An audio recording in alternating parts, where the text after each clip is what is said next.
pleasure speaking with you. I think the last time I saw you was on the red carpet for was it the Songwriters Hall of Fame, I do believe? It was indeed. Yes, sir. How was that for you and the rest of the guys, man? And congratulations on that. Thank you. It was sweet. It was nice. And a couple of things. I mean, Mike Levine made it out, and he's been having some challenges with his health lately. So it was nice to have him with us.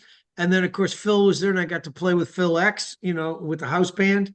So it was a lot of fun. And my old friend Ian Thomas was also getting Yeah. an award the same night. And so I got to play with him and sing with him. And so it was special, and it was really nice. My wife is good friends with Ian's wife, and so it was just nice to have the two families kind of hanging out, and it was all good. Yeah, great. Now you're still hanging out with the guys because I do understand big reunion tour happening. You're in rehearsals on this right now. Yes, yeah, and it's the needle on my thing goes from no, this is great and this is exciting and this is fun, right on over to this is terrifying and oh no, I've bitten off way more than I can chew. But every day goes by, I'm feeling a little better, a little stronger about it. I got a personal trainer I'm working out with every week, several times, and Gil and I are in Metalworks bashing away 2 days a week until the other, like, we're going to end up doing this with Phil X on guitar and Todd Kearns on bass and Brent Fitz on drums and keyboards. So, they're going to show up in March, and then, it'll really get ugly. I Now, cannot wait, man. Do we know yet about a Toronto stop yet? Do we know yet? yeah, we're playing Scotiabank Center on, don't hold me to this. I think it's Okay. April 24. That, And as long as I it's know it's April. As long as I know April, I'm good. Yeah, I think it's third week April, and then we're in Hamilton at the TD Center the next night. Oh, So, but we're going down to Florida to play some dates there, sort of tied up with the Make a Wish Foundation thing. Then we're coming back up, and we're going out to Sault Ste. Marie, and we're going to spend a couple of days just rehearsing in the arena there, and then play a gig there, and that'll sort of get our feet wet before we have to come back to TO and get it started. But there's about I think in 8 or 9 Canadian shows, and then we're down into the States and, through until June. So I love it, man. riding the Look, buses, Rudy, riding the buses. you're still a young man, but how is it that that voice has still been is still iconic? Like it's still there. Well, it's lovely of you to say that, but of course, I mean, even when I did the Hall of Fame thing that you saw, there were some times where I was, gesturing over at Phil and saying, "Step to the mic and sing that line," because I can't get up that high anymore. So there's a few that the newer guys are going to be able to sort of cover me. Where we've built nice safety nets for us, all over the place. But I feel like I didn't really abuse myself. I was never in rock and roll because I was in it for the extracurriculars. So I took care of myself. And I think it's made it so that now that I'm in my 70s, I've still got something that I can, it's not just a question of playing hard, which that's more the challenge than the voice. Although you can do things like tune your guitar down a step and change the keys of songs. And there's things you can do, to disguise it. But there's certain things like with your hands where it's like, Gil wants to do Rock and Roll Machine. And I go, Gil, that solo in Rock and Roll Machine was hard enough when I was 27 years old, reverse the numbers at 72. Man, I don't know. So I've been woodshedding that one. Well, look, in the meantime, as we are Yes. waiting for this big tour coming up, you have a very interesting book out right now, Thank you. which Yes. you got to explain this because, we could talk with COVID, we could talk about the structure of it, the fact that it's like what, 5 chapters. Like this is really interesting. What is this book about? Poetry. But I this was, and I wrote it during COVID.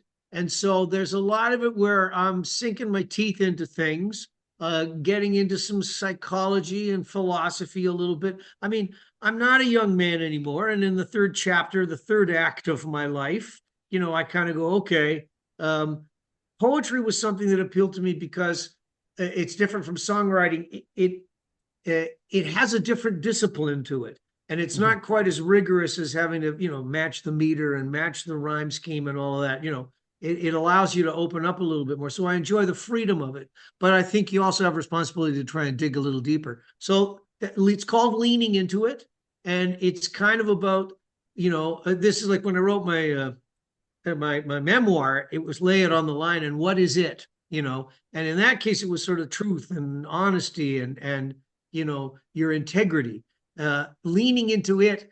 In this case, the it is more like the, I won't say, well, let's call it a windstorm. I won't call it something else, but you're leaning into the windstorm of what's happening in terms of cultural, social things, just the whole thing of the American politics and the woke cultures and political correctness and all of those kinds of things, And hey, I'm sitting here, I'm an old white guy, so there's a certain amount of things that I've got to own. I've got to own the fact that, yeah, if an indigenous person says, well, you're like a colonial settler, and there's a part of me where I go, oh, my back starts to get up, and then I go, yeah, but they're not wrong, they're right, so just swallow that. There's a Marcus Aurelius thing of like, you just don't get angry about things, just be accepting and be stoic about things. So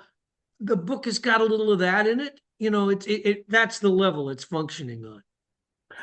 First off, I want to say that attitude that you just mentioned, that's the way we were back in like 70s and 80s kind of thing. Yeah. So I'm glad that it's still with us because I feel like that part of us is slowly getting lost. The second thing I want to add, though, and ask, why is it set up in, do I say five chapters or five Yeah, well, sections? sure. I call them parts, Parts. and essentially, you write a bunch of poetry and then you decide, okay, I've got, you have an editor involved, Michael Holmes, friend of mine, love, great guy, guitar player. So, easy to communicate with him. And Michael sort of says, well, you have to sort of organize your thinking. And Mhm. he doesn't push too hard. He lets me sort of figure it out on my own.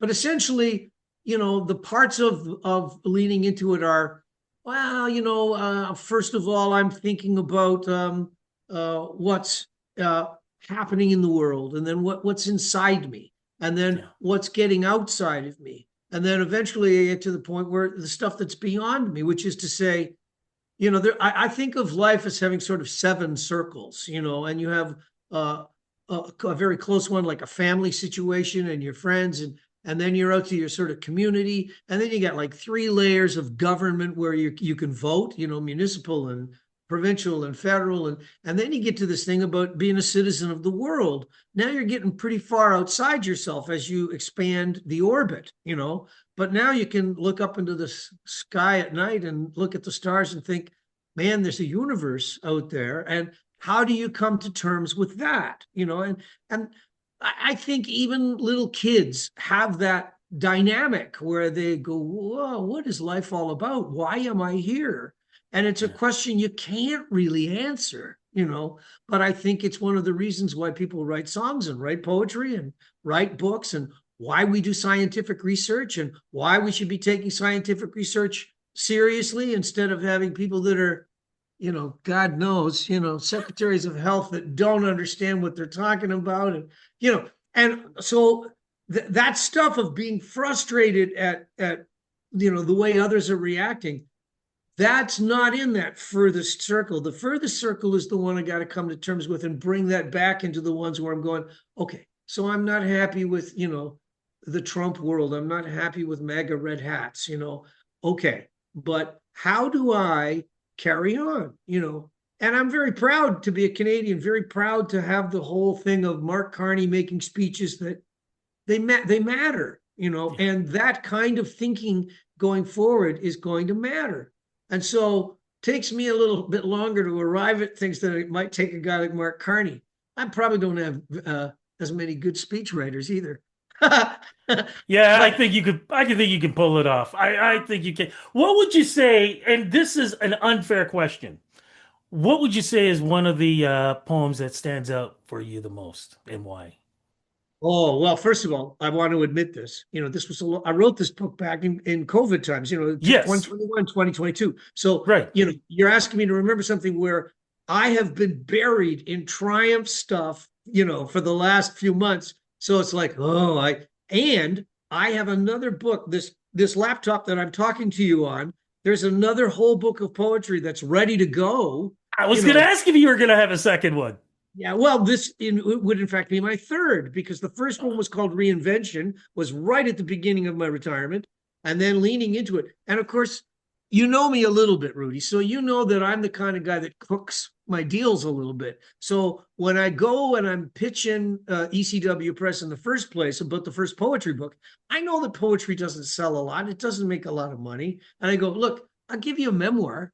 You like, do you want a memoir? Oh yeah, we'd love a memoir. Well, then you got to give me a deal for the poetry book too. I go, oh, okay, all right, well, all right, if you insist, so I can get a 2-book deal. So and then I did a thing called 10 Telecaster Tales where I sort of added some music to it, and I did that with ECW, and it was fun. But again, kind of a self-indulgent thing. But I had the poetry book, and I said, well, so you're asking me to try and remember poems that I go, yeah, what was in that book again? Make this easy on me. Did you have one that you liked? I I liked. Here's the thing. It wasn't so much as a particular one. It was what you just mentioned about before because I felt like I was being thrown back in an 80s feel in the way we thought about things, the way we did things, which is Yes. why I want to. My next question really is, would that have been, even though because we had that similar philosophy, would those poems be written differently or even exist if you were writing it right now with the way the world is, even though we grew up with certain philosophies? Well, of course, it's ironic in a way that I write this book and then Trump gets reelected and oh no, what we thought was maybe going to change and was gone. No, it's all back, and maybe it's even worse this time around. The first time around he wasn't talking about wanting to have Canada be the 51st state or wanting to own Greenland. Like this is so the second time is even a little worse than the first. But um, to answer the question, and then I'm going to go back and answer the other one you had. Mhm. I would say that no, I wouldn't write because every time I write and then you publish or you perish, and in my case I publish, then you go, well, I don't want to have to live with that anymore. I'm moving on. I'm evolving. So then I start to write poetry and say, there's things I want to adjust. There's things I want to change. So I had invented this guy in leaning into it called Alvaro Fallas, and he's a like a kind of a doppelganger for me. He's an alter ego kind of, and he's a court jester. He's a minstrel. He's a troubadour. So there's a lot of him that's me, but then it's more like, no, if you're a court jester, you've got a responsibility kind of to not just entertain the king, but entertain the court by maybe making fun of the king. The Hmm. emperor's got no clothes kind of thing. So that's some of the content of the first one that I went, oh, I think I'm onto something. I'll tell you this too. When you're writing, sometimes you get sick of using first person. You're writing this poetry and you're going, I this, I that, I me, I me. So there was some stuff poetry in there where I was getting around the fact like, no, don't try to write in the first person all the time. Try to find another way to say these things where it'll be easier for somebody else to step into it. Now, I mean, started songwriting for a long time. When you talk in the first person, you make it very accessible to people. It's a clean, simple, easy way to state your case and have people go, oh yeah, that's like me. I'm like that too. There's a power in the first person, but there's also a power when you get from first person singular to first person plural. When I start to write and I go, we changes things in a big way. We might be one of the most important words in the whole universe because when I say we, I'm including you. I'm including whoever's going to sit and listen to this conversation. And so that was a thing that happened in the poetry in leaning into it, which I've now sort of carried forward. And I don't write it the same way. I might not hide behind a doppelganger as much, you know. Um, I might sort of be braver about trying to be, and this is a weird thing, like you don't want to preach to people, you know, I don't want that. But there is something to be said for, you know, a politician like Carney gets up and he has to speak on behalf of people. So he is going to use the word I sometimes. He's going to use we a lot, you know, and it's him talking, but he's talking on my behalf. He's talking on your behalf, you know. So that's something where a poet has to, you know, arrive at the voice that's going to be, you know, that kind of a of an approach. Because COVID was such an emotional time. I mean, people were breaking up, you know, people were scared of going out the door. They didn't want to look at social media because of all the crazy things that were going on. For you, emotionally, was this a purge? It sure, yes, in a way. You know, I mean, I don't want people to think that it's just like, you know, yeah, Rick vomited all over the page, you know, like, but I do think that sometimes you have to unload. Yeah, And for better me, of word. course, it's easy for me to pick up a guitar and unload a lot of psychological, physical, mental stuff, you know. But the thing about baggage is that art, poetry in particular, can help you unpack baggage. And that's a different way of unloading. You're not necessarily just barfing all over the page. You're being you know, as I said earlier, sort of philosophical about it and psychological about it. And you are, you know, there's a hunger for intellectual curiosity that's a part of it. And then there's also respect on levels of who's reading this. I'm going to respect their intellectual ability. And if I, you know, I had a guy come to me once. Here I go off into storyland. But I had a guy come to me once. I was doing a book signing thing at a library, and he waits to the end and he comes to me. He goes, "You know, Rick, I just want to would you be open to some advice?" I go, "Yeah, sure." He goes, "All right, well, I really think you use too many multi-syllable words and it's too complex. The phrases, the way you do them." He goes, it's really handy. If you want to sell more books, you know, he was essentially saying you got to dumb it down. And I go, okay, well, I'll take that into consideration. I respect, thank you for giving me the input. But, you know, when I walk away from it, I say to myself, well, that's not me. You know, that's how he sees it. But I am going to be somebody that uses, when I write, I'm going to use a lot of, you know, multisyllabic kinds of words. And I do like to use a thesaurus and go, I'm not going to use that adjective because I already used it.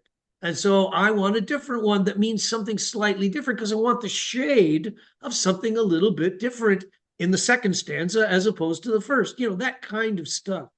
So, you know, I mean, it's all just a kind of a game with words, Yeah. but you know, it's my game. I'm allowed to make my own rules, and you know, I get to play God a little bit, you know. If you get time, would you do a poetry reading with the audience? Yeah, but I have another story to tell you. Okay, I got a gig where I went down to uh, uh oh man, at Cancun, and I had to Mhm. do this thing, and it was like MTV a week where, and these are sort of rich folks that pay to go for a week, and they have acts every night, and blah blah blah, and people go there. The old MTV jocks go and sign their books, and you know, so I'm down there because you know I'm a guy that used to be the guy, and this was before the whole Triumph thing was starting to blow up, right? But it was just before, like May. So I'm down there, and I'm thinking I'm gonna, you know, when I do my thing, it was just to sort of get interviewed by Eddie Trunk, and you know, and Eddie's, you know, he's rock guy from, you know, Sirius XM, blah blah blah.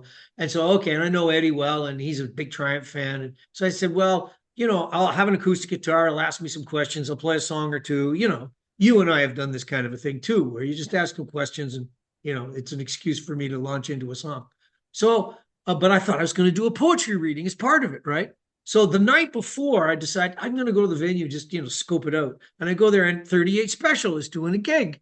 And they got the screen behind with the digital fire and explosions. And the band is rocking with walls of Marshalls. And the crowd is doing the devil's horns in the air, and the women. And there's no seats. it's all standing and everybody's going crazy. And I go, uh-oh, okay, change of plans.